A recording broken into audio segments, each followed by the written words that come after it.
Hello again everybody and welcome to another edition of On the Range, and I'm up in the Su-25 today and I'm just going to demonstrate a basic bombs delivery in the aircraft, showing the basic controls, some of the indications we get in the cockpit, and some of the indications we get on the gun sight. So let me begin by just going over the basic setup. In Flaming Cliffs 3 aircraft, everything is done by keyboard command. So right now I'm in the navigation mode and you can see that I don't have anything selected other than the green lights up here on my armor control panel. When I depress the keyboard 7, now it puts me into the air-to-ground master mode, and I'm set up for a delivery. Now, indications I get on my armor control panel. You can see that before I had those green lights, those are telling me that I have weapons present or fuel tanks present in the case of the centerline stations.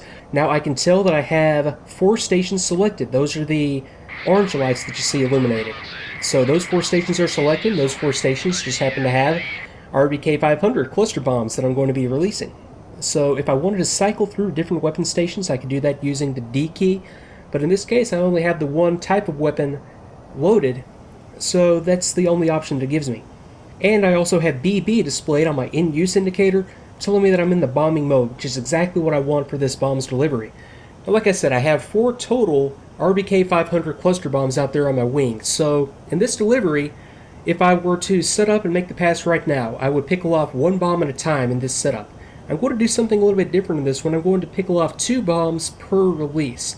So to do that, I have some more controls up here, and if you look at the panel that I would call the armor control panel, right there above where you see the lights, I have 2 knobs that I can control. The right one controls how many bombs I'm going to release in one pass. You can see that right now it's set to the gun/1 position. That means that I'm going to release a single bomb in each pass.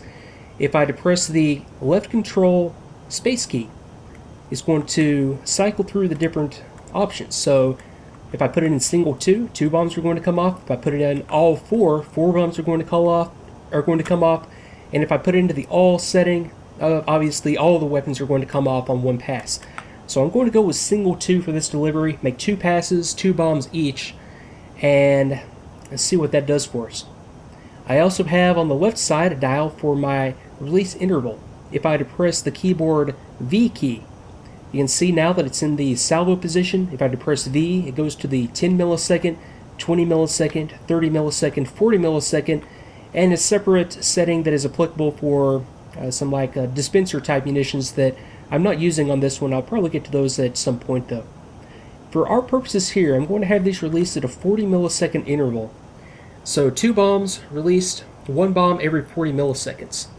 And that should, in this case, give me a good spacing and allow these cluster bombs to release without the bomblets overlapping so that I get a larger dispersion on the bombs. So with this setup, now all I need to do is roll in and attack the target. But to be sure that I'm going to get these accurately on the ground, I need to use the gun sight. So the gun sight by default starts in the up position, and I can lower the glass on the gun sight to make it a little bit more optimal for bombing. I'm going to put it all the way down, and I believe that's right shift H for the keyboard command. I have all this stuff mapped to separate functions on my HOTAS, but I have my gun sight all the way down. Now, before I roll in on the target, I need to enable the laser designator, or laser rangefinder in this case, and I'm going to get the light on the left side of the glass telling me that the laser is firing, and I'm also going to get the gun sight itself, or a gun sight reticule itself displayed in the gun sight. Okay, at this point, I can roll in on the target, so let me go ahead and do this from a shallow dive angle in this case. So I've got the targets coming up, and I'll pay attention to what the gun sight is going to be telling me.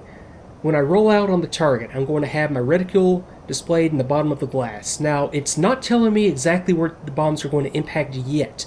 I need to wait until a red light comes on at the right side of the gun sight. That's going to tell me that the solution displayed in the gun sight is the actual impact location. So I'll just wait for that red light to come on, of course, lining up the targets as I do this. Okay, should be coming into at any time. Just watch my airspeed. Try not to overspeed the aircraft. It's easy to do in the Sukhoi. Red light on. Depress and hold weapons release switch. Both bombs come off. Okay, throttles back up. Pull out of the area. And let me go off left and see how this does. Okay, 2 impacts. Well spaced. And there we go. Good impact. And one other indication in the gun sight that we didn't see just then is going to happen once you get too low. Now I have my laser designator / rangefinder firing, as you can see by the green light illuminated. As I come down, okay, now I have my right light telling me that my solution is valid, and as I get too close to the ground, I'm going to have an additional red light come on the left side, telling me that I am too close for the weapon type that I have selected and that I need to pull out of the dive, or else risk impacting the ground or flying into the fragmentation pattern of the bombs. So those are the gun sight indications. Let me do that one more time, doing this maybe in a little bit more tactically savvy way, and I'll do like a little offset pop-up attack on these targets and release my other 2 bombs using those same settings. And of course I will, before I forget it, and I usually do, I will disable the laser rangefinder so that it doesn't overheat. There's a time limit on that you need to observe, so disable that as soon as you're off the pass. Okay, and coming back around set up on the target, I am at low level. I'm just going to, once I reach a good point, and this looks good right here, I'm going to pop up, roll in on the target, enable the laser rangefinder, release the weapons, disable the laser rangefinder, and get out of the area. So pop up, apex, pull for the target. Okay, got these more or less in line like I wanted. Laser rangefinder on. Okay, I've got to work on the pull out there. Okay, release. Both bombs off. Let me pull up so I don't fly into the frag. Off left. See how this does. Okay, I've got to work on that a little bit, but that's the basic idea. So that's 2 bombs, and disable that laser rangefinder. I always forget that. So that's the basic idea, and I'll come back with a lot more in the Su-25 as the campaign that I fly progresses, and I decide to try more and different weapons combinations. But those are the basic controls. That's how you set up a ripple release, just basic bombing deliveries in the Su-25, and I hope you did enjoy it. So thanks again for watching, everybody, and I will see you next time.